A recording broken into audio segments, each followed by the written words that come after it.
안녕하십니까. 불교학개론 일본에서 보는 강의 제 65회차 서일본입니다. 오늘은 3권 21페이지에 해당되는데요.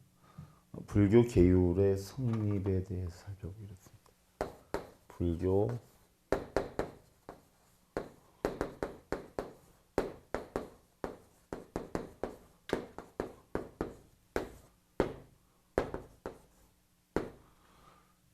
그럼 불교 계율이 어떻게 성립이 되었는가? 본론으로 들어가기 전에요. 잠깐 합장들 하시고요. 자, 행주 자화관 존경막거 저기요 용맹가용 맹야본사석이 일어나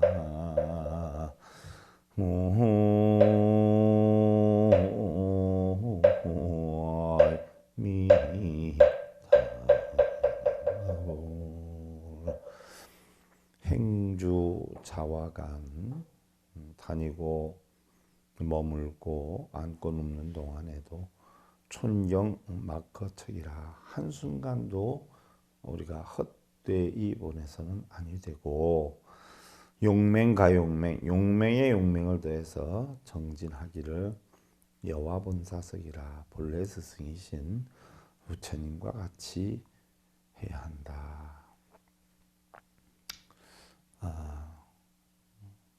세월이 참 빠르긴 빠른 것 같아요. 그죠? 어떠한 한 생각에 빠져서 이걸 이루어야 되겠다라고 하다 보면 짧게는 뭐 며칠에서부터 뭐 길게는 몇 년까지도 그것을 가지고 뭐 씨름을 하는 경우도 있고요. 또 경우에 따라서는 우리가 원하는 것이 이루어지기도 하고 또한 안 이루어지기도 해서 다시 한번 또 계획을 세워서 움직여 나가기도 하지만요. 어느 한 계획을 세워서 이룬다라고 하는 그 시간의 소요라고 하는 것은 정말 눈 깜짝할 새다. 또 세월은 뭐 화살과 같이 빠르다 하는데 뭐 일주일이고 한 달이고 잠깐 흘러가는 것 같아요. 최선을 우리가 다해서 살아도 우리가 원하는 것을 이루는 것이 쉽지 않은데 과연 최선을 다하지 않아서 우리가 원하는 것이나 또 계획하는 것을 제대로 이룰 수 있겠느냐 하는 이야기죠. 또한 우리가 사실은 세상을 살아가는데 가장 근본 목적은 바로 행복 추구죠. 행복 추구. 그러면 과연 우리가 왜 행복하지 못한가에 대해서 살펴볼 필요가 있는 것이죠. 우리가 행복하게 살고 정말 만족하는 삶을 살기 위해서는 부처님의 가르침이 꼭 필요하다. 부자가 됐든 뭐 가난한 사람이 됐든 또 명예와 권력이 뭐 외부 사람들이 볼 때 부러움의 어떤 대상의 조건을 갖췄다라고 해도 막상 그 사람들의 마음으로 들어가 보면 만족하는 삶을 살겠냐는 이야기죠. 그러한 만족을 추구하기 위해서 우리는 부처님의 진리를 끊임없이 추구를 하고 또 부처님의 가르침에 의한 삶을 살아야 한다는 이야기이기도 하죠. 자, 여러분들 3권 21페이지에 불교 계율의 성립. 자, 바로 지난 시간에요. 우리가 불망어, 또 불투도, 불사음 이러한 것이 생기게 된 그 동기에 대해서 살펴봤어요. 그 일이 있음 후에 부처님께서는 모든 비구들을 불러 모아놓고요. 재앙막작 중선봉행 자정기심 시제불교다. 모든 악을 짓지 말고 모든 선을 받들어 행하되 스스로 그 마음을 깨끗이 해야 한다. 이것이 바로 불교니라라고 하셨는데 부처님 출가 후에 부처님 교단이 만들어지면서 한 12년 정도까지는 계율이 없었어요. 계율이 특별히 정해져 있지 않았다라고 해도 부처님 가르침에 의해서 각자 나름대로 최선을 다해서 움직이다 보니까 뚜렷하게 계율이 만들어지지 않고 제약막작 중선봉행 이 두 가지 나쁜 일 하지 말고 좋은 일 하자로만 움직여 왔는데 지난 시간에 말씀드린 것처럼 스님들이 소원을 이루게 해주겠다. 내가 깨달음을 얻었다라고 하면서 자기 이득을 착취하는 이러한 도적과 같은 스님들이 생겨나고 또 거짓말을 하는 사람들이 생겨나고 또 단니가 수리나처럼 사음이나 투도의 계율을 어기는 이런 사람들이 형성이 되다 보니까 부처님께서는 비구들이 이렇게 자주 선악을 구분하지 못하고 죄악을 범하는 자가 생기면 승단의 귤이 문란해지기 때문에 앞으로는 계율을 제정해서 꼭 지키도록 하겠노라 라고 용단을 내리게 되죠. 그럼 우리가 계율이 왜 만들어졌냐? 바로 첫째는 교단의 질서를 잡기 위해서 만들었다는 이야기예요. 한두 사람이 아니라 여러 사람이 되다 보니까 뭔가 체계 있는 질서를 만들기 위해서 또 둘째는 대중들을 기쁘게 하기 위해서 했다. 그렇죠. 서로 다른 사람한테 피해를 입히지 않다 보면 서로 마음이 편안해질 수 있기 때문에 그렇고 세 번째로는 대중들을 안락하기 위해서고 네 번째는 진리의 마음이 있는 일을 또 믿게 하기 위해서고 또 다섯째로 진리를 믿는 일을 더 믿음을 굳게 하기 위해서고 여섯째는 다루기 어려운 일을 잘 다루기 위해서고 또한 일곱째는 부끄러운 줄을 알고 내우치는 일을 위해서 안락하기 위해서고 여덟째는 현재의 실수를 없애기 위해서고 아홉째는 바른 법을 오래가기 위해서다라고 해서 계율 제정을 선포를 하게 되죠. 또한 부처님께서는 과거의 모든 부처님들의 가르침을 보면 어떤 것은 오래가기도 했고 또한 어떤 것은 오래가지 못했는데 그 가르침이 오래 존속이 된 부처님들은 반드시 계율을 제정을 해서 제자들에게 실천하도록 가르치게 됐는데 우리도 또한 계율을 받아 지님으로 인해서 바른 법을 수행하는데 게으른 생각이 나지 않도록 하겠노라 라고 하셨어요. 이 일은 하고 이 일은 하지 마라. 이 일은 생각하고 또 저 일은 생각하지 말아라. 이것은 끊고 또한 저것은 마땅히 갖추어 지켜라. 뭐 이와 같이 분명하게 하진 않았어도요. 과거의 부처님들은 부처님께서 살아계신 동안에 잘못됨이 별로 없었다라고 부처님 이야기를 하셨어요. 그리고 부처님들께서 돌아가신 후로도 갖가지 아픔과 또한 서로 다른 성과 또한 온갖 집안에서 출가해서 저마다 각자 자기 나름대로의 성품들을 지니고 있다가 보니까 바른 법이 빨리 멸해서 오래 머물 수가 없었다라고 하지요. 마치 아름다운 꽃들을 책상 위에 올려만 놓고 붙들어 매는 끈이 없다면 머지않아 바람이 불리어서 결국 흐트러지는 것과 같기 때문이다.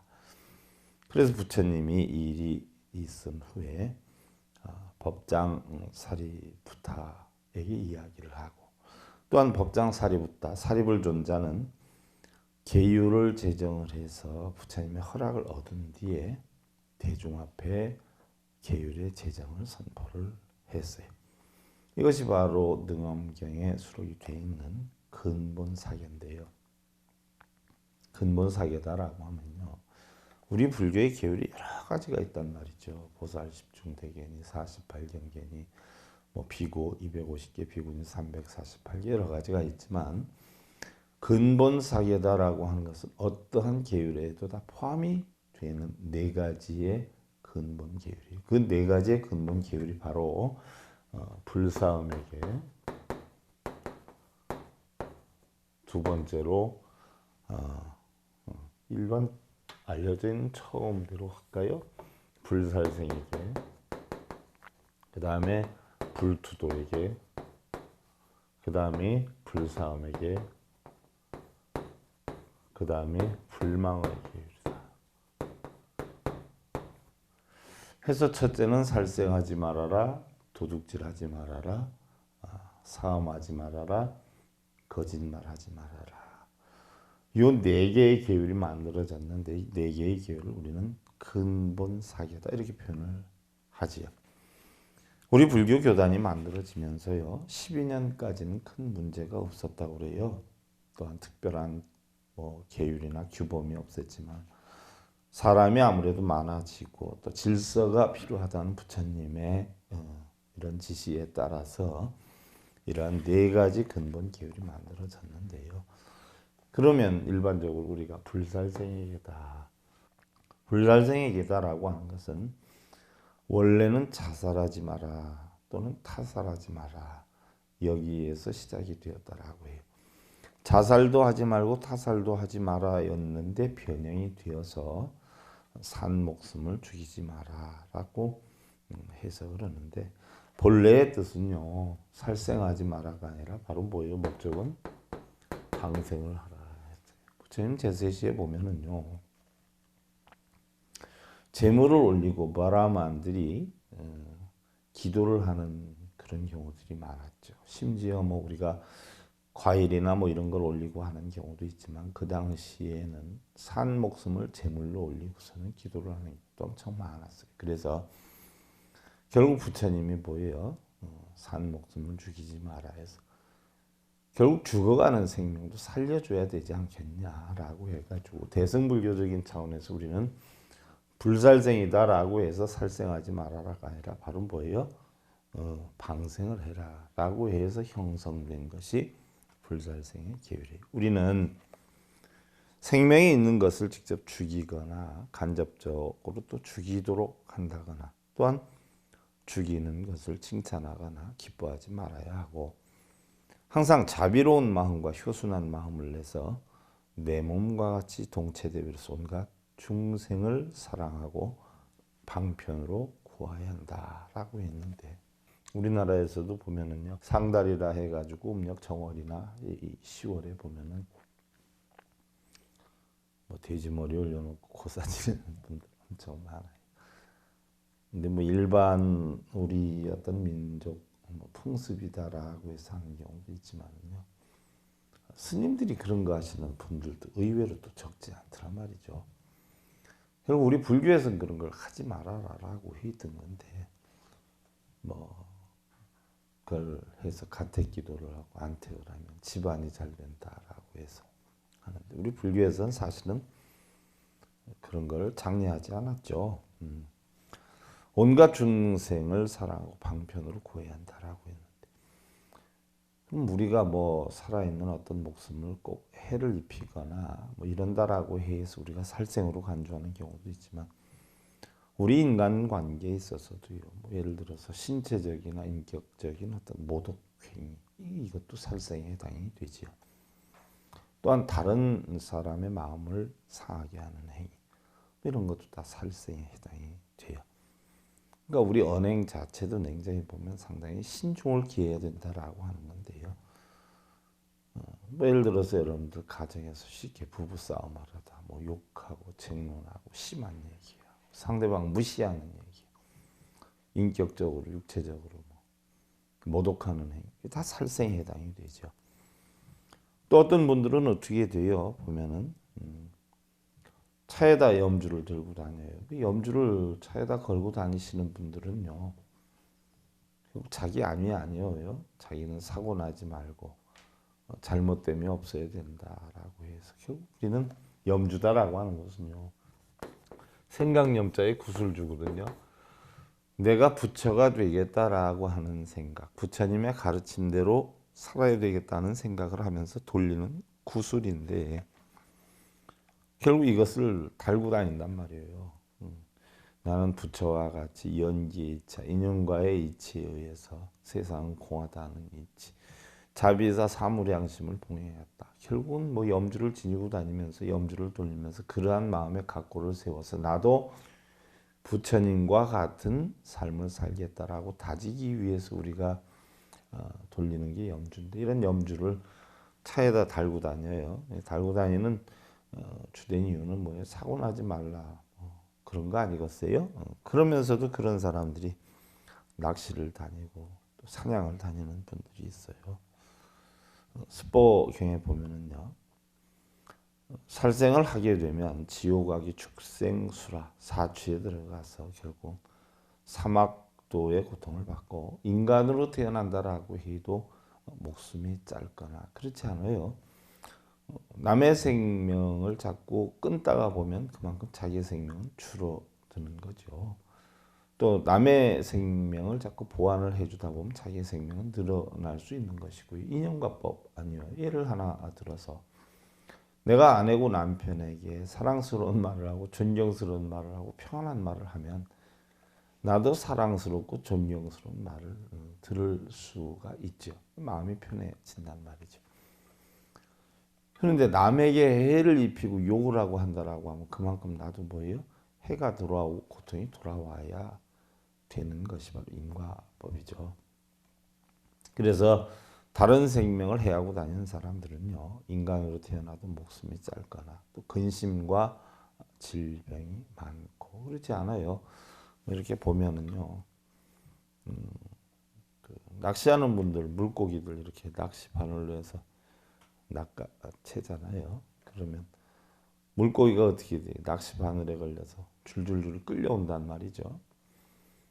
그런 걸 많이 아는 사람은 틀림없이 본인도 꼭 낚싯바늘에 자기 입이 꼬이지는 않지만 세상을 살아가면서 다른 사람들의 어떤 일에 꼬여서 끌려다닐 일이 틀림없이 온다는 이야기예요. 인과법이 주는 대로 받는 거 아니에요. 심는 대로 거둔단 말이죠. 이러다 보니까 근심과 질병이 생길 일이 많아지고요. 또한 장애자로서의 고통을 겪게 될 것이다. 그러니 지혜 있는 사람이라면 어찌 살생하는 마음을 가벼이 여기겠는가 했는데 옛날에 우리나라에 무이조 시대 개미 대신이라는 분이 있었잖아요. 근데 그는 사실 요즘으로 말하면 이제 자기 형편이 안 되고 출세를 못 하니까 과거 시험 볼 때까지는 부모님의 도움으로 살았는데 번번이 이 낙방을 했어요. 언제에도 가서 과거 시험을 보고 낙방을 해가지고 풀이 죽어서 돌아가는데 어떤 스님을 만나게 되죠. 바위에 앉아 있는데 그래서 한숨을 푹푹 쉬고 있는데 그 스님이 이렇게 보더니 아이 선비 당신은 아마 만생명을 구제하는 방생의 공덕을 지으면 틀림없이 과거에 극지할 수 있어 라고 이야기를 한단 말이죠. 그러니까 그 선비가 아이고 스님 지금도 근근히 부모님께 얻어서 간신히 공부하는 입장인데 제가 무슨 돈이 있어서 만생명을 구제를 하겠는지요 하면서 걱정을 하면서 한탄을 했어요. 물론 그 스님이 하시는 말씀이 꼭 맞는 건 아니겠지만 그만큼 방생의 공덕이 크기 때문에 방생을 해라 라고 하는 가르침을 주게 된 거죠. 그리고 얼마 안 있었는데 갑자기 마른 하늘에 번개가 치더니 소나기가 내리기 시작을 하지요. 잠시 나무 밑에서 피해 있다가 다소 이제 우선해지는 것을 보고 걸음을 옮기는 중이었는데 가다 보니까 조금만 내이르게 돼요. 근데 방금 전에 쏟아졌던 소나기로 인해서 금방 그 내가 흙탕물을 일구면서 물이 세차게 불어났는데 선비가 불어난 물을 이렇게 보면서 이걸 어떻게 건너가지 하고 생각을 하고 있는데 저 위에서 무슨 보통이 하나가 내려오는 거예요. 풀덩어리 같은 게. 선비가 이렇게 보다 순간적으로 쫓아내려가서 그 풀덩이를 건져 올렸어요. 그래서 이게 뭔가 하고 보니까 그 속에는 이루 형량할 수 없는 수만 마리의 개미떼들이 있었는데 개미의 집이 덩어리채로 떠내려 왔던 것이죠. 선비는 자기도 모르는 사이 개미들을 결국 살려주고 마음이 뿌듯하죠. 우리 좋은 일 하다 보면 마음이 뿌듯하지 않아요. 그런 마음으로 해서 돌아가게 되는데 어느덧 이듬해가 되었어요. 그래서 다시 과거를 치기 위해 한양으로 올라가던 중에 지난해 그 개미를 살려주었던 그 모습을 생각하면서 바위에 걸터 앉아 있는데 지난해 봤던 스님 마침 또 그 앞을 지나가게 돼요. 그러더니 깜짝 놀라서 이야기를 하죠. 아니, 자네가 어떻게 이렇게 인생이 달라졌는가? 얼굴이 너무 많이 변했어. 자네 이번엔 꼭 합격할 것 같은데? 하고 이야기를 해요. 선비가 어떻게 합격을 할 수가 있습니까? 라고 했지. 자네가 너무 많이 바뀌었어. 얼굴상이 너무 환해졌어. 아마 꼭 합격이 될 것 같아. 라고 했는데 뭐 스님 말씀대로 결국 그해 장원급제를 해서 금이환영을 했는데요. 결국 그 선비는요. 개미들을 방생하고서는 과거급제를 했다라고 해서 별명이 개미 대신이다라고 했다라고 하죠. 사실 살생하는 사람들의 마음은요. 어질지를 못해요. 잔인하죠. 그러니까 살생을 하는 거예요. 벌레 하나를 보더라도 어떤 사람들은 벌레를 보고 놀라는 사람이 있는가 하면 어떤 사람들은 어떻게 돼요?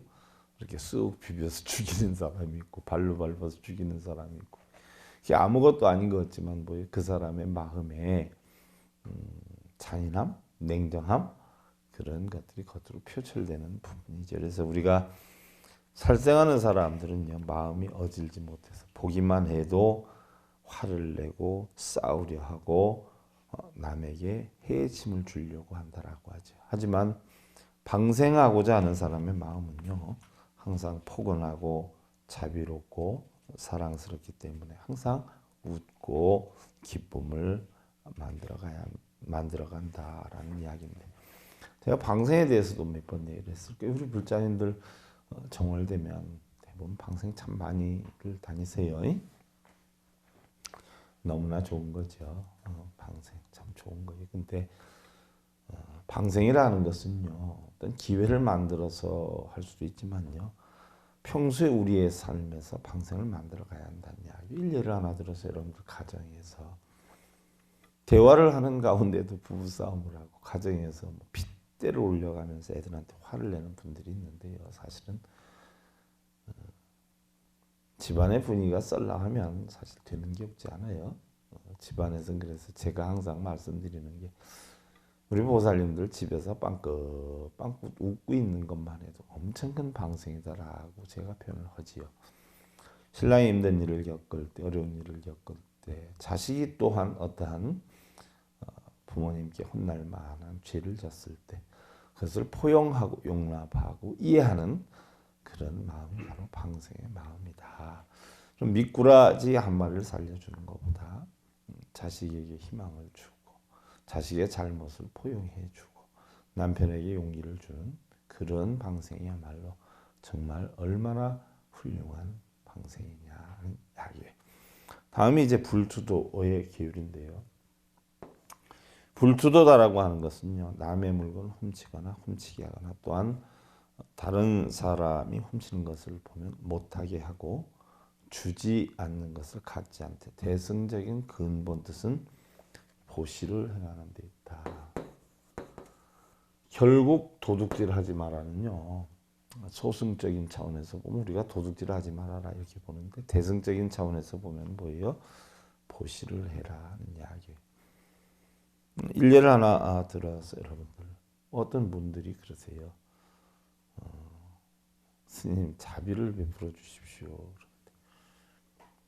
사실 자비다라고 하는 것은요. 다른 사람들이 자비를 베풀게끔 만들었을 때 자비를 베푸는 것이지 뭐 도둑질을 했는데도 뭐 그 자비를 베풀라는 건 문제가 되는 거죠. 예를 들어서 우리가 옥외 가운데 불투도에게는 결국 다른 사람들이 훔치거나 훔치게 하거나 훔치는 것을 보고 방관하거나 이게 똑같은 다 도둑질이거든요. 하지 말라라고 해 있죠. 그러니까 나쁜 짓은 하지 않아야 되는데 나쁜 짓을 하고 자비를 베풀어 주십시오. 이거는 문제가 되는 거예요. 도둑놈이 담을 넘어가면서 봤는데 스님 자비를 베풀어 주십시오 한다고 해서 그냥 아이고 잘 다녀오십시오. 이게 문제가 있는 거죠.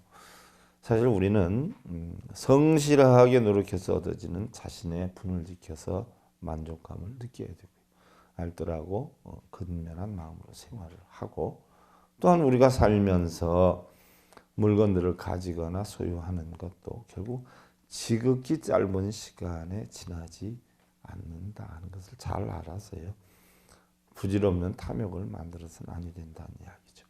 뭐 삼위유리에 보면 일반적으로 우리가 승려가 되기 위해서 삼위계를 받고 삼위인위계를 받을 때 배우는 게 삼위유리, 삼인유리거든요. 이 삼위유리에 보면 귀중한 금과 은으로부터 반을 한 개, 풀 한 포기까지라도 주지 않는 것은 갖지 못한다. 뭐 예를 들어서 여러분들 뭐 도둑질하면은 남의 것 꼭 훔치는 것만이 도둑질인 줄 아는데요. 주지 않는 물건을 내 임의로 사용하는 것 전부 도둑질이다. 또한 상주물이다 하는 것은 바로 부처님이 주인인 물건이요, 절에 있는 물건들 다 상주물이죠. 뭐 주지 스님 계시다라고 해도 주지 스님 거라고 볼 수는 없어요. 다 부처님 거예요. 근데 주지 스님이 대신 그 사용하는 것에 대한 어떤 선택의 그런 권리를 가진 사람인 것이지 절에 있는 물건은 주지 스님 혼자의 것은 아니죠. 그래서 이런 상주물, 또 우리 불자들이 시주를 하는 시주물, 또한 뭐 이런 모든 대중의 것, 또 관청의 것, 개인의 것, 어느 것이든 물건을 빼앗거나 또 훔치거나 속여서 가지거나, 또 심지어 뭐 요즘 세금 정부에서는 거두어 들려고 뭐 혈안이 되어 있고, 또 요리조리 빠져나가면서 엄청 그 세금을 많이 내야 되는 분들이 안 내는 경우도 있죠. 뭐 요즘 또 탈세다 뭐 이런 경우도 있는데, 이런 세금을 내야 할 부분에 대해서 안 내는 것도 도둑질이 되는 것이고요. 또 여행을 할 때 차비를 안 내는 것도 또 전부 도둑질을 하는, 훔치는 행위다, 이렇게 볼 수가 있죠. 우리는 지수화풍 4대 육신의 몸을 받는 원인과 육도윤의 근본이 결국 탐욕심으로 형성이 되죠. 탐욕심이 없다라고 하면 육도윤의 근본은 형성이 되질 않아요. 우리가 탐욕심을 내 가지고 어떻게 여러분들 탐진치를 내서, 그죠? 업을 받아서 결국 육도윤회를 하는 거 아니에요? 그러니까 탐진치를 받지 않으면 결국 육도윤회를 하지 않는다는 이야기죠.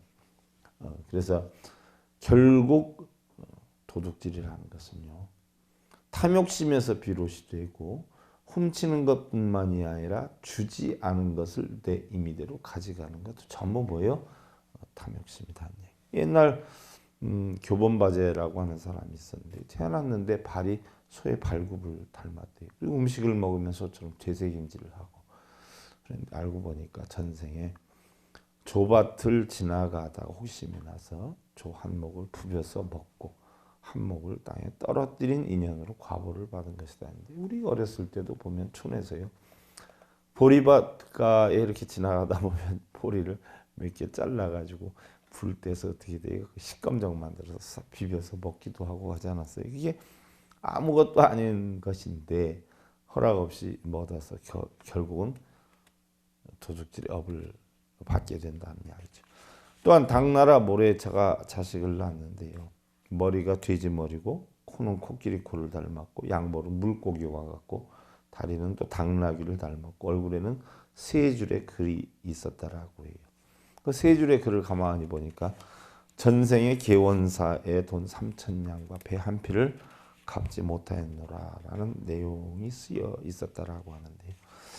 자가는 이 소리를 듣고요, 그 아이에게 모체라는 이름을 지어서 훗날 계원사의 땅을 쓸게 하였다라고 하는데, 결국 계원사의 빚을 진 것을 결국 갚게 하기 위해서 땅을 쓸게 하였다라고 하는데, 여러분들 뭐 일례를 하나 들어서 우리가 고통을 받는다?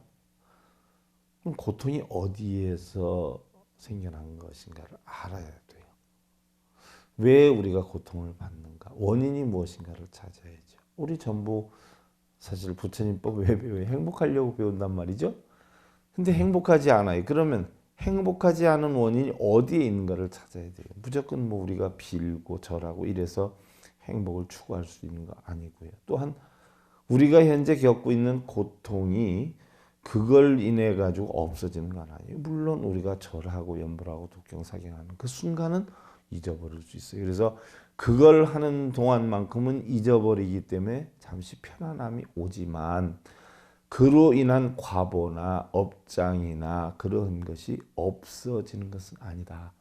그거 할 때만 잠깐 우리가 딴전을 부리다 보니까 마음속에 고통을 잊는 것이지 근본적으로 고통의 원인이 없어지는 것은 아니다는 이야기예요. 그러니까 우리는 원인을 알아야 돼요. 원인을. 바로 이 아이에게 개원사의 땅을 쓸게 한 것은 원인을 알았기 때문에 빚을 갚게 하기 위해서예요. 우리도 고통을 받은 데는 원인을 알아서 그 원인을 제거를 해야 된다는 이야기죠. 원인은 제거하지 않고 뭐 그냥 기도하고 빈다고 해서 해결되는 건 아니에요. 자, 또한 절에 있는 비품이나 음식, 또 스님들이 쓰는 물건들은요. 이런 것들은 뭐 허락 없이 가져가거나 쓰게 되면 제 가운데서 가장 큰 죄가 된다. 또한 방등경에서 보면 화치보살은요. 아버지를 죽이거나 어머니를 죽이고 또 아란을 죽이고 화합을 깨뜨리고 이게 결국은 뭐예요? 오역죄 아니에요. 오역죄. 부처님의 몸에 피를 내는 거 5가지가 오역죄인데 오역죄는 능히 구할 수는 있지만 상주물을 훔친 자는 내가 능히 구하지를 못한다라고 했는데요. 혹여 우리가 절에 있는 물건이나 비품, 음식 이런 것들을 허락 없이 자기 생각대로 사용하거나 또는 가져가거나 또한 불사 시주를 약속해 놓고 약속을 이행하지 못하는 분들은 결국 상주물을 훔친 것과 같은 그런 과보를 받을 수도 있다. 경우에 따라서는요. 공양간에 와서 아직 썰지도 않은 떡이나 풀지도 않은 과일을 박스채 가져가는 분들도 계셨어요. 그 전에 보면. 그래서 그런 걸 왜 가져가느냐라고 몇 푼 되지도 않는 거 가지고 되게 그런다고 이런 분들도 계셨었어요. 사실 자기가 잘못을 하고 있는지 모르는 분들 이런 분들도 다 자기는 모르지만 결국 과보를 받게 될 것이다 해서 오늘은 여러분들 불살생에게 불투도의 개에 대해서 살펴봤고요. 자, 다음 시간에 이어서 여러분들 불사함께 불망하게 살펴보도록 하고 자, 합장들 하시고요. 깊감 애양도 차시는 정 괴요 자규소 하여도 명필유정이 일어나